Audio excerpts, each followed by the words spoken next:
Good morning. Welcome to another round at the Piper's Table. So it's Sunday here. It's pre-dawn, and that's one of my favorite times to get up and have an early morning pipe. And I've been doing things a little bit different this week. I talked in my last video or last two maybe, whatever, about how I'd done some fasting. Well, I felt so good I decided to keep going with it, and in doing that I decided that I would try an experiment and see what it was like to start my days without coffee and try not to drink coffee all day, because I normally drink like 2 liters of coffee a day. So this week I have been starting my days with dandelion tea,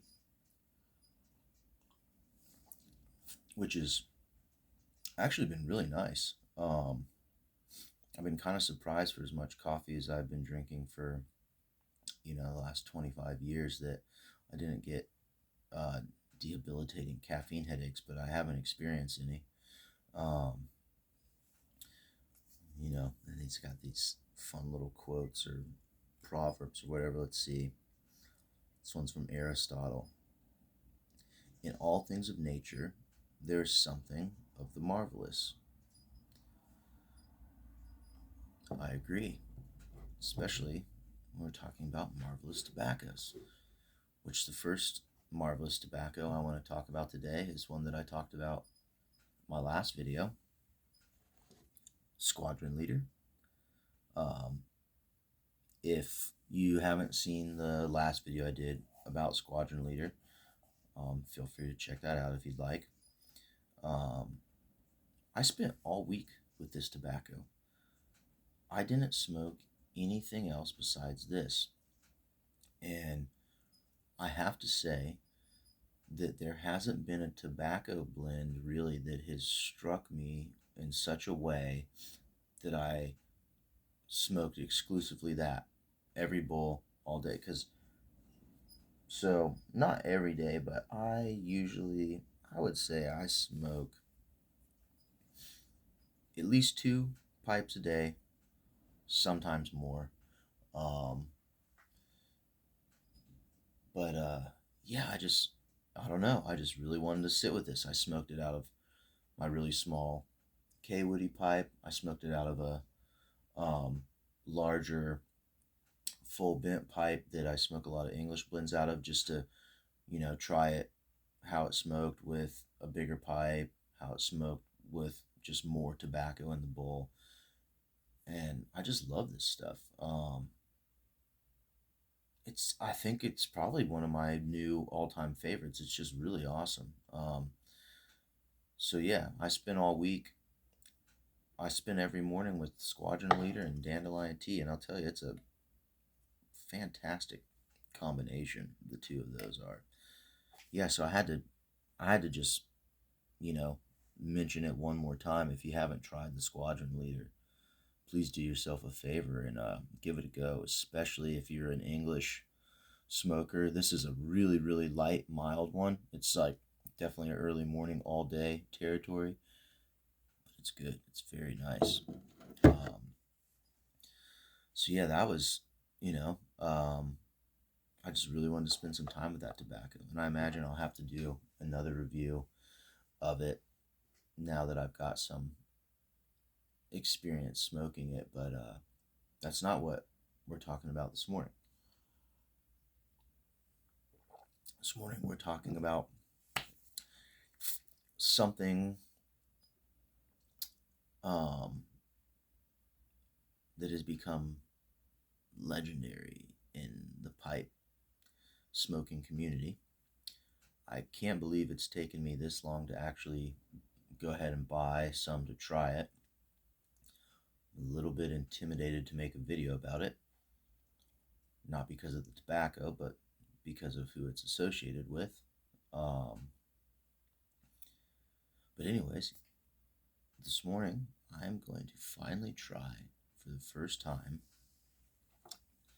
the Capstan Original Navy Cut Flake.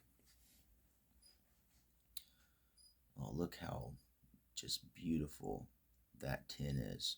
You know, the picture online when you go to buy it really doesn't do it justice.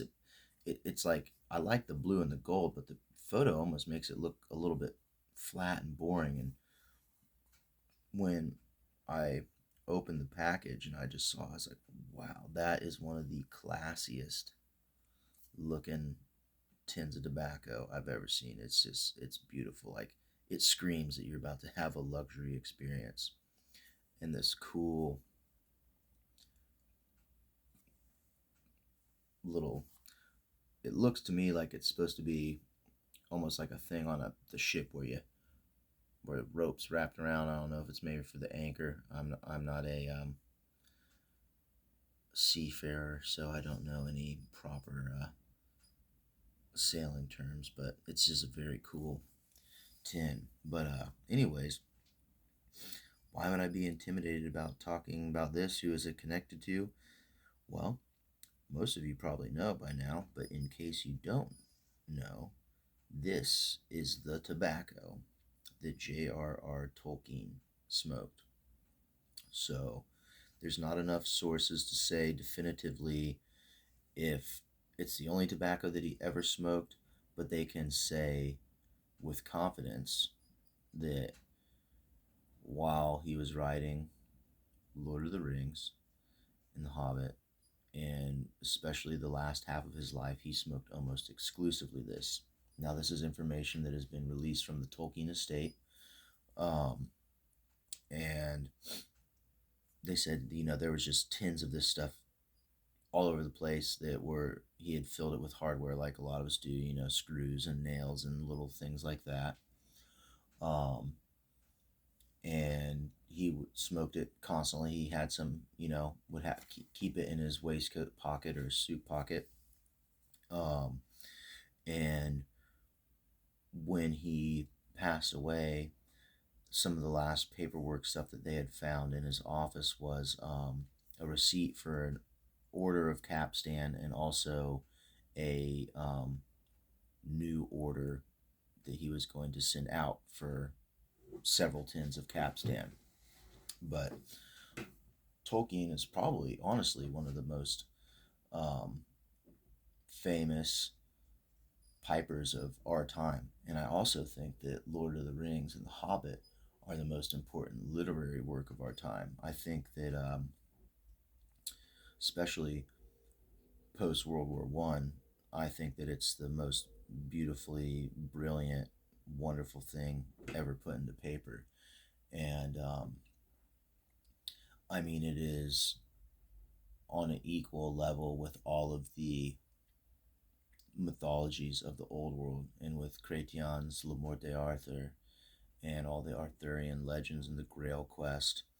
Um, a lot of people, you know, Tolkien was a traditional Catholic, and a lot of people have speculated that Lord of the Rings is an allegory for a biblical tale, which I can see. It's hard to argue with that, but I actually think it's much deeper than that, and I personally believe that it is an allegory and a parallel for the Grail quest. And I think that as a modern Western man, if you want to truly understand who you are as a Western man, and you truly want to understand what Western culture is, then you need to understand the Grail quest, and you need to read and understand the Lord of the Rings. I think for modern, I think, you know, leading up to like World War One era, it was probably the Grail quest and those literary works and those old mythologies that was really important. And that's so intermingled with the old, like, more like Celtic expression of Christianity. But a lot of us are really detached from that, even for people who are um, still practicing any of those religions. We're still pretty detached from that in our modern societal context. So I would say that for people around my age, and I'm in my mid 30s and older, that a really good gateway into understanding that who you are as a man of the West, what it is to be what the West in that culture is. I think it's all spelled out pretty plainly in The Lord of the Rings. If you read it, is more than just a fantasy series.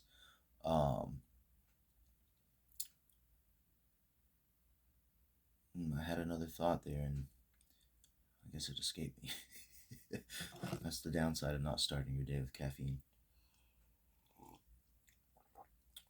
But yeah, I mean, I think it's, and why I say that and why I believe that is because Tolkien fully grasped and was able to write in a language that we have lost. He was a true English speaker with a true understanding of the English language, the culture, and of course, a lot of the languages and the cultures that led into that pre Christian. He was very well versed in multiple languages, multiple religious studies, and mythology. The dude was very much a scholar, and he was also a soldier. I mean, he was born in South Africa, and he fought at the Battle of Somme in World War One. It's like, so can you imagine that? Can you imagine the stuff that he saw in that battle?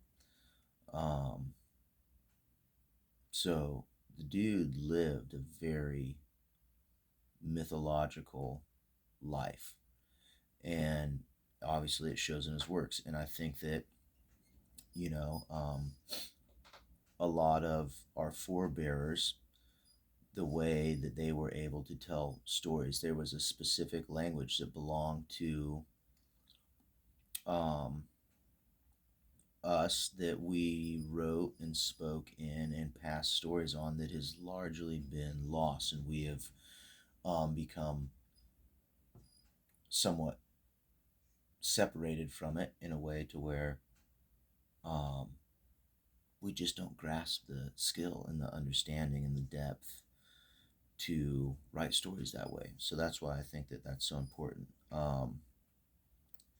So I have a lot of reverence for Tolkien, and to me, trying this tobacco is going to be really cool because it's going to give me, I guess it's like a more of a, um, just to be able, I guess, to experience something that we know that he smoked, something that he enjoyed as a person, and get to see what it's all about. So you'll get a little bit of a view and an experience into the mind and the personal tastes of the man himself. And to think that he would have been smoking this and writing these stories at the same time, to me is pretty cool. So that's what we're going to do today.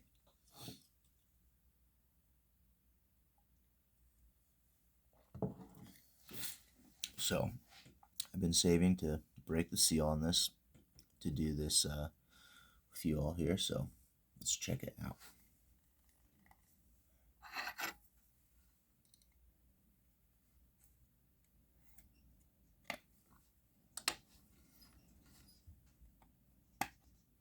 Oh, wow, look at that.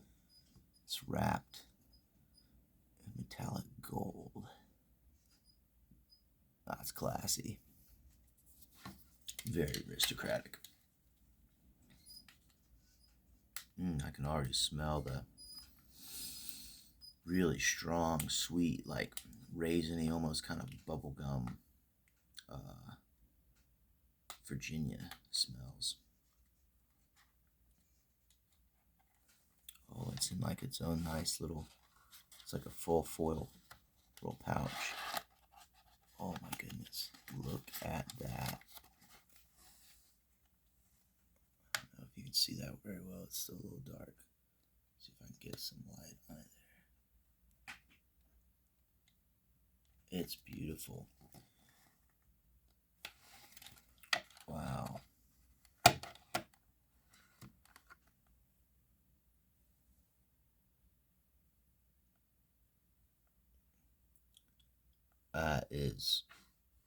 It's awesome looking. The way that it's pressed and just the different colors of the different Virginias is beautiful looking.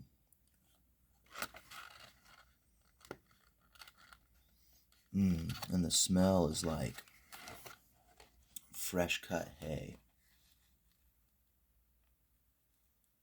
It's a very pungent, sweet, grassy smell. I mean, it does. It smells like really fresh, green, like cut alfalfa hay. Just really sweet when like grass and hay is so sweet after it's first cut that it almost smells floral instead of the vegetal smell.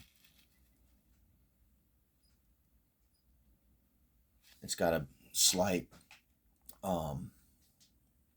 confectionery type scent going on, lurking really deep in that like nice sweet hay smell. And it's just a beautiful flake. It's almost psychedelic looking, though, the patterns in it. I really wish that I had better lighting for you guys to see this flake better, but you'll have to try some yourself if you haven't.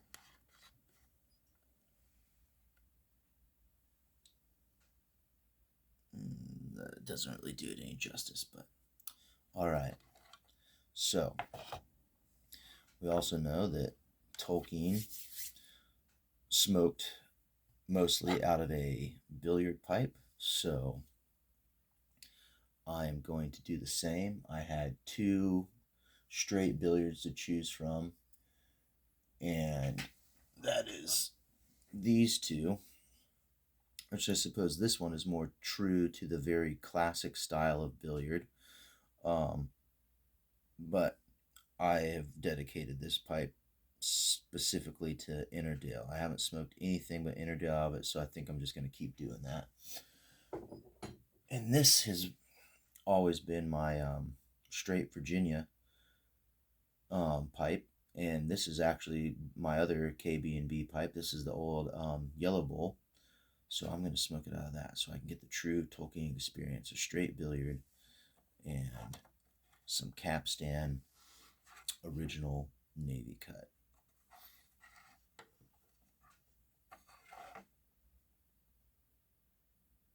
The flake itself, it's very, for how light and thin it is, it's dense.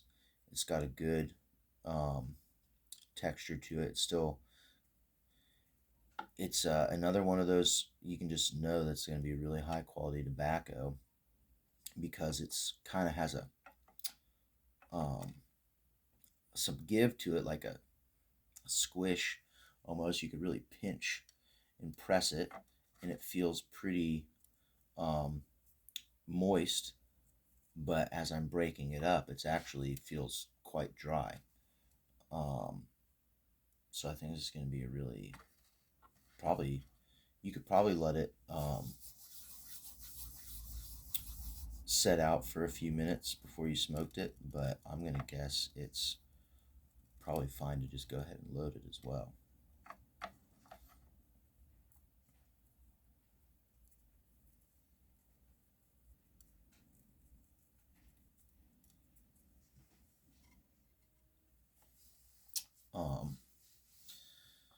I had to take a break there for just a second. So, yeah, this is another interesting one where it's very, as the flake, it's very moist, very dense, spongy. That's the word I was looking for. I said squishy. Spongy. It's got a very spongy kind of feel. but when you start to roll it out, it's very dry and it's got a very like crispy edges and stuff. So that's interesting. I don't really know how they do that when they press these things, but um, anyways, let's see. I got a small amount here. I'm gonna start with that and see how that packs in here.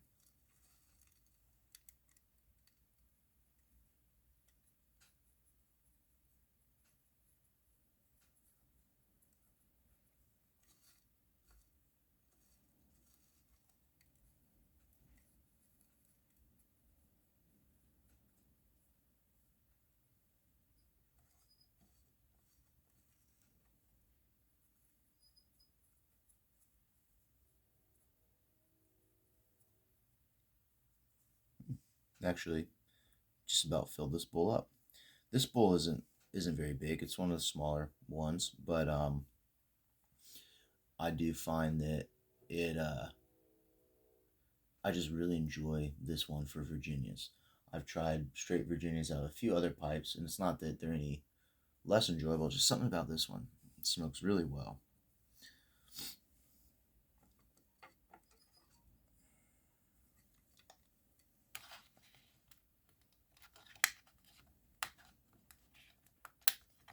Pause this here again for a second and get myself situated. Okay, so I got it packed and I'm ready to try it. I think just because one of the descriptions, so my buddy sent me this absolutely awesome book called Pipe Smoking in Middle Earth, The Fellowship of the Smoke Ring. And there's some correspondences in here um, from uh, from C.S. Lewis, who was Tolkien's favorite friend, and he said one of the best ways to describe him is he was always going up and down and around while ceaselessly striking matches to light the pipe he was never seen without. So, just try to have the most Tolkien experience. I'm also going to light with matches today instead of my Zippo. So here it goes.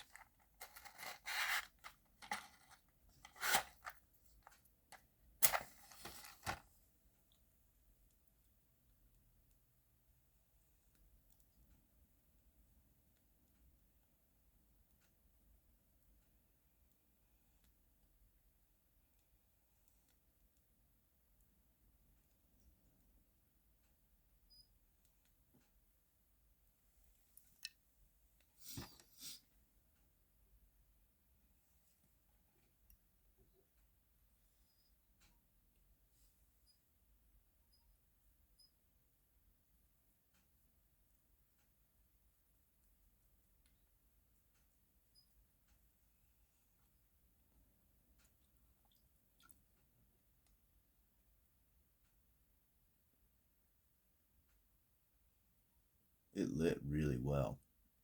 Yeah, it's for how spongy and all that it felt as the flake. Like I said, when I broke it up, it started to feel crispy and dry. It took a flame really well.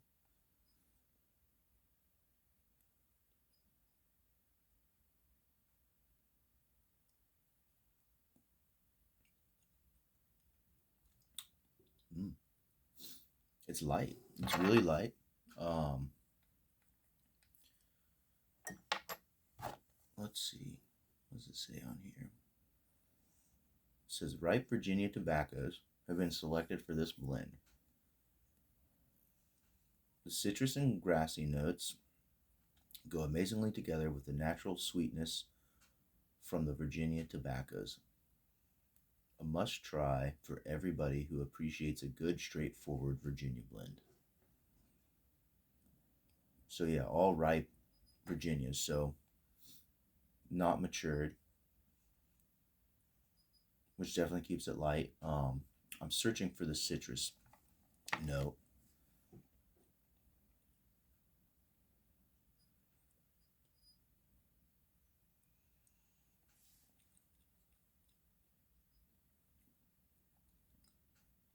I personally am not getting any citrus notes yet. Um, just a nice, light, roasty Virginia flavors.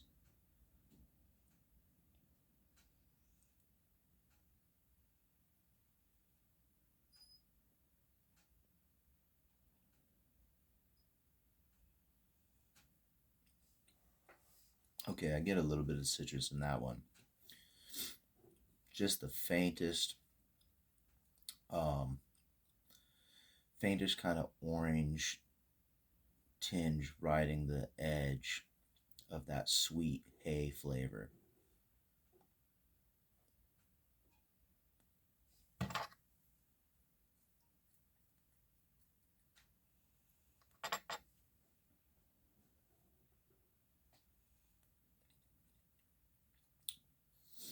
It's really light.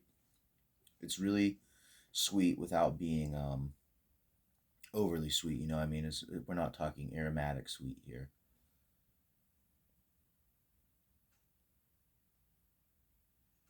It's got a little bit of that malty, bready, yeasty kind of flavor that a lot of the bright Virginias get or have.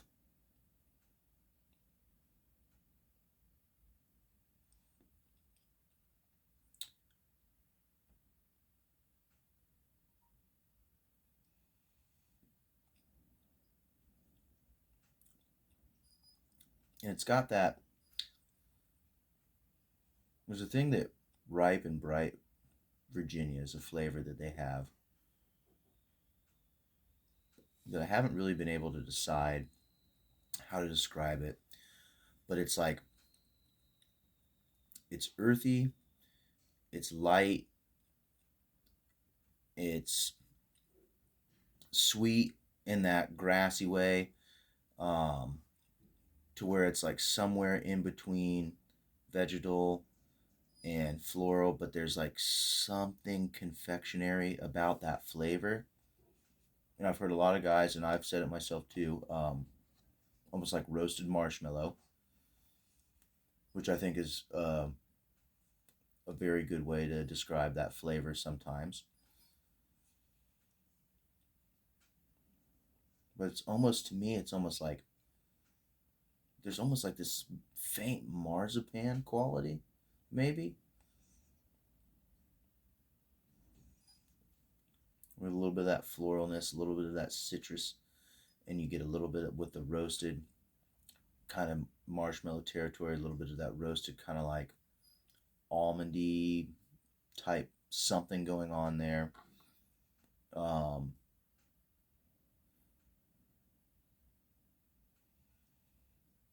it's got the same kind of like fragrant quality as when you put uh, hay or not all the way dried up leaves into your bonfire, and it releases a lot of really thick smoke, and you get that really pungent kind of sweet smell. That's kind of what's going on with this.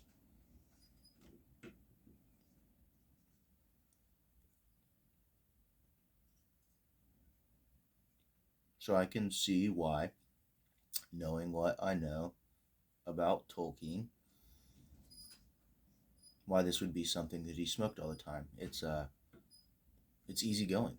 It's not overpowering. It's got enough of a flavor and a smoke body to it that you could rest into the smoke if you needed to contemplate. But it's also not so complex that it would distract you from your own thoughts. I can see how this would be a fantastic companion to debates and conversations about mythology, or a fantastic smoke for if you were thinking and writing your thoughts and writing out The Hobbit and The Lord of the Rings.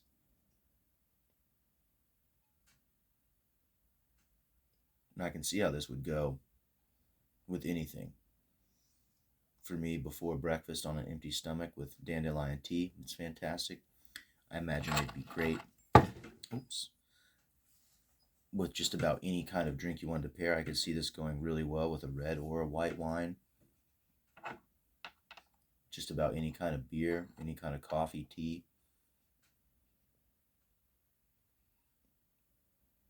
It's got a really nice creamy flavor on the retrohale once you get a little bit into the bowl.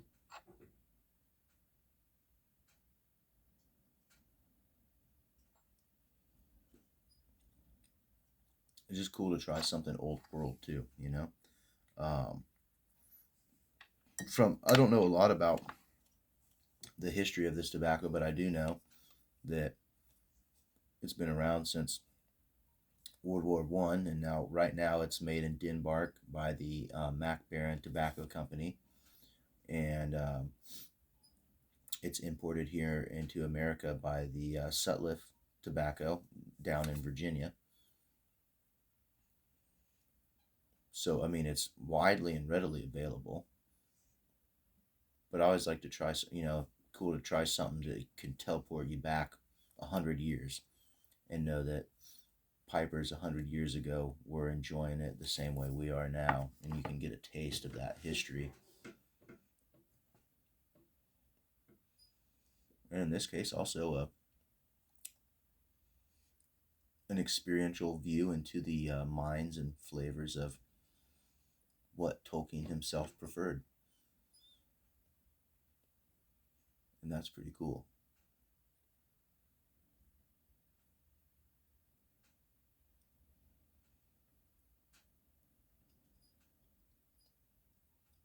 Mm. Yeah, that retrohale is really nice.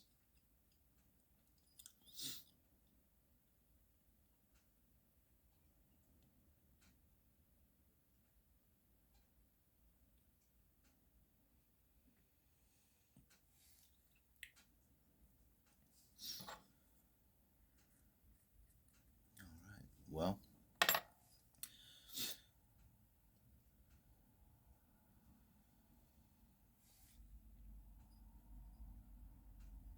I think that's where I'll leave it for today and for this one. Um, Thanks for stopping by and sitting in with me on this one for my first experience with uh, Capstan Original Navy Cut. Really, really good. Um, I'm not, normally a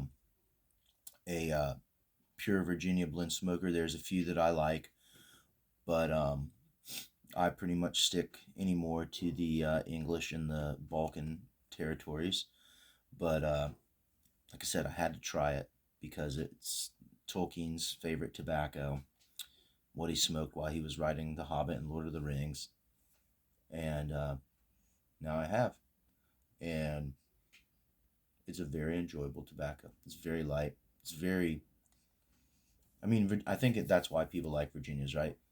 They're really not complex at all, but they're still really flavorful, a really nice, comforting smoke. It's very mellow.